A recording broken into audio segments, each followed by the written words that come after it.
Bienvenido al canal del Tutor Minero, otro capítulo más, esta vez de la sección de votantes y comentarios. Podríamos ponerle otro nombre, sí, podríamos comentar a ver cómo le ponemos esta sección. El tema que ganó la votación, perforación y tronadura. Así que planificación, tipos de perforadoras y pozos, geometría del pozo, tipos de malla de perforación, carguillos de explosivos, secuencia de salida de la tronadura y equilibrio, perforación y tronadura. Quédense hasta el final del video para averiguar a qué me refiero con equilibrio de perforación y tronadura. Entonces, a lo que vinimos.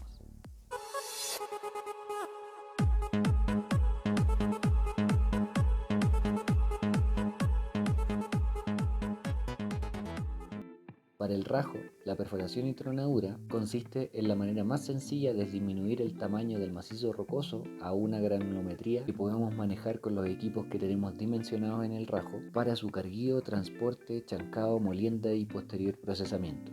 Esto mediante perforaciones que a posterior se cargan con explosivos que luego se detonan y por medio de los gases rompen el macizo rocoso y lo convierten en rocas más pequeñas.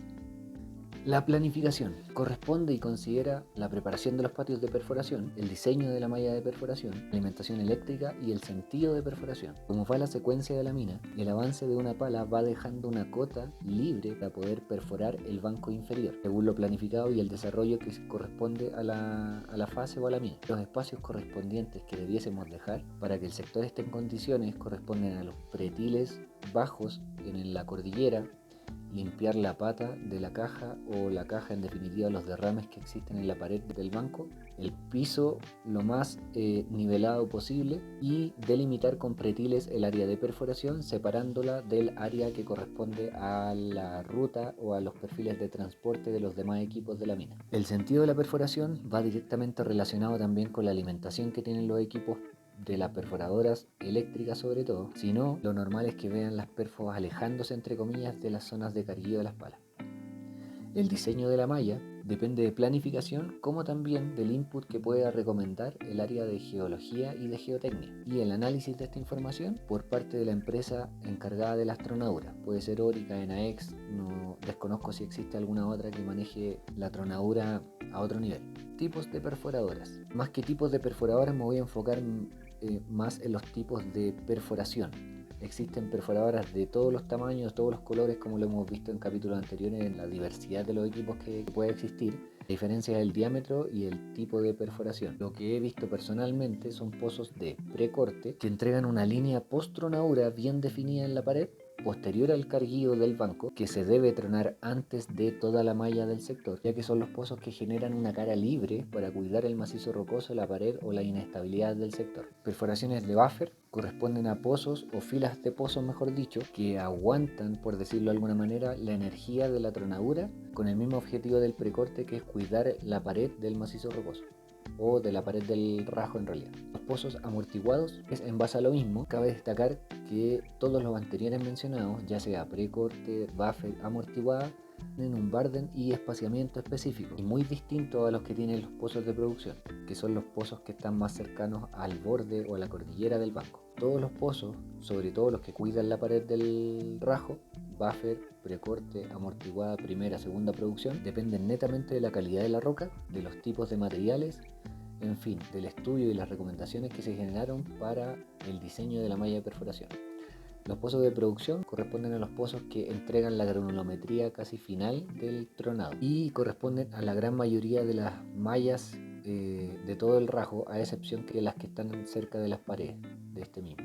Geometría de pozo. Lo que podemos mencionar de un pozo es que a lo largo del orificio tenemos también una pasadura que corresponde a un par de metros más de la altura del banco o del diseño del banco total. Si nuestros bancos son de 15 metros, la pasadura debiese ser cercano a los 2 metros. ¿Para qué? Para asegurar generar la rotura en el espacio de mayor confinamiento del pozo y así no tener problemas aguas abajo en los procesos de carguillo del material tronado. Otra cosa que podemos mencionar de los pozos es el collar o el cuello del pozo, que es el sector de más arriba, que normalmente con la perforación con agua y el desgaste que se genera la barra de acero con los materiales perforados, se forma como un cemento en el collar que ayuda bastante al momento de primar y de cargar los explosivos y de tapar el taco con los pozos, que vamos a hablar posteriormente, para no tener problemas en cortar las líneas con alguna roca que haya quedado suelta justamente en el collar del pozo. De lo que sí podemos hablar también de la geometría del pozo es relacionado con la tronadura.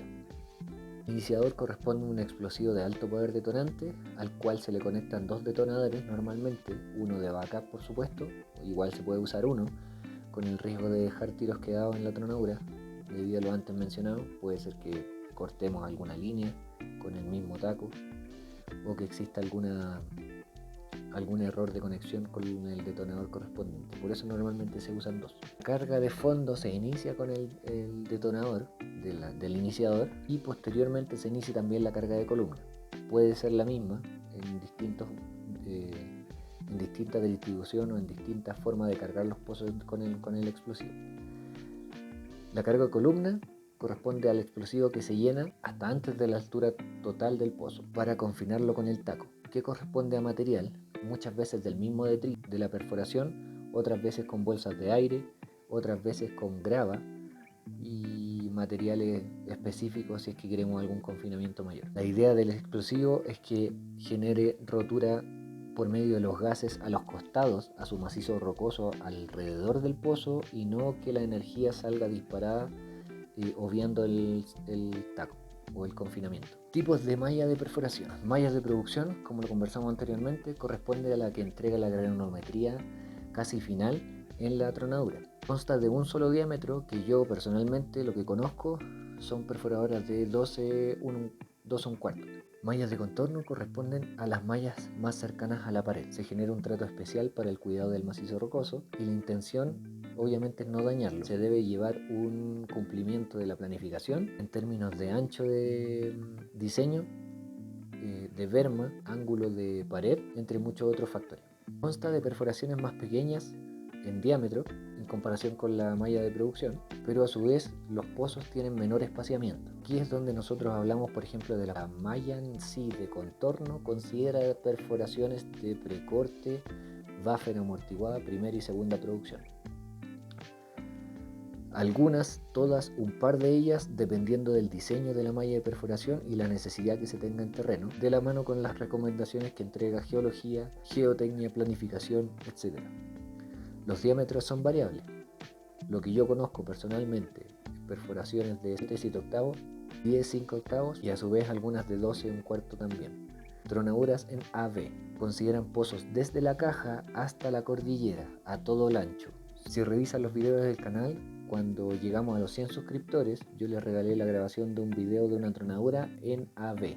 Y ahí claramente pueden ver que la malla de perforación abarca desde la caja hasta el borde mina. Desquinches, sectores de paredes o pisos que hayan quedado en malas condiciones en términos de dureza o de granulometría, reperforar y tronar. Lo importante a mencionar es que cada diámetro de pozo tiene un mínimo de profundidad. Si queremos tronar, por ejemplo, una pata, una dureza en el piso sobre la cota de diseño, con algún diámetro específico, la perforación debiese ser mínimo de 8 metros, para que lo consideren si es que quieren llegar a incurrir en esos costos, en esos gastos en realidad. Y la reducción secundaria no debiese ser una normalidad en su faena. Sin embargo, existe la necesidad de reducir el tamaño de los bolones que pueden aparecer en las tronaduras o en los bancos anteriores por diferentes motivos. Se cargan normalmente con parches y se tronan en conjunto con alguna malla de perforación cercana, ya que el radio de influencia para este tipo de tronadura debiese ser recomendado un poco mayor. Carguillo de explosivos. Existen actualmente una infinidad de explosivos. La diferenciación la hace la densidad de cada uno de ellos, aparte obviamente de otros factores más químicos y de distinta composición que agregan o quitan propiedades al explosivo y que se traducen en un producto de granulometría mejor o para condiciones especiales. Lo que marca la diferencia es, por ejemplo, si los pozos tienen agua por nivel freático o por algún afloramiento. Un explosivo de alta densidad desplaza el agua, se puede cargar el pozo normalmente, primar y de igual forma tronar sin ningún problema. Otros factores a considerar para el carguío de los explosivos en los pozos o en las mallas de perforación considerar el VOD, resistencia, diámetro crítico, entre otros factores que podemos mencionar en algún video futuro con este nivel de detalle. Secuencia de la salida de la tronadura. También es un tema súper específico, pero a grandes rasgos, la secuencia de la salida de la tronadura se generan miles de posibilidades. Lo normal es que se llegue a un acuerdo con producción o con la empresa que trona para ver las necesidades que requiere la tronadura en específico. Podemos necesitar un despeje de equipos críticos. Podemos necesitar priorizar una litología mineralizada en algún sector de alguna malla. Debemos tener en cuenta, por ejemplo, el cuidado de las inestabilidades o la cara libre de la salida de la tronadura. No obstruir circuitos o tener en cuenta también el equipo de carguío que se va a destinar para la frente de la tronadura que se va a realizar.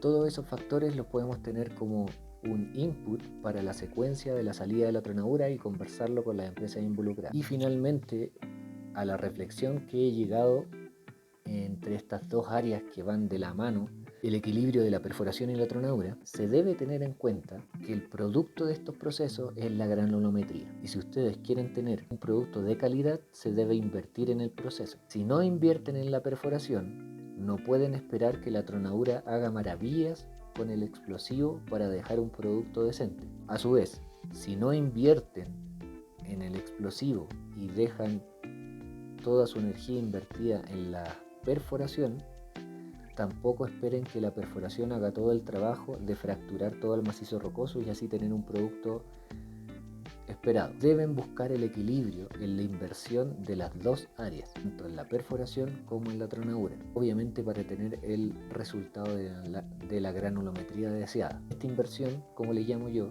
entre perforación y tronadura, define los esfuerzos que podemos llegar a tener en las áreas aguas abajo, ya sea carguío, transporte, chancado, molienda y procesamiento.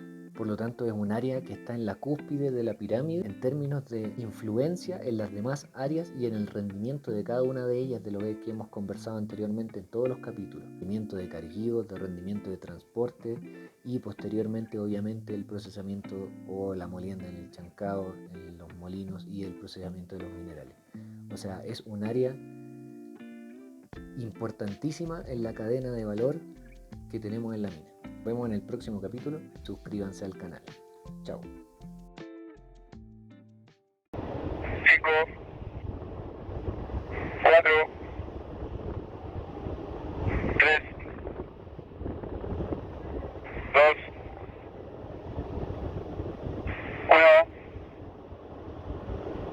Fuego, pase 12.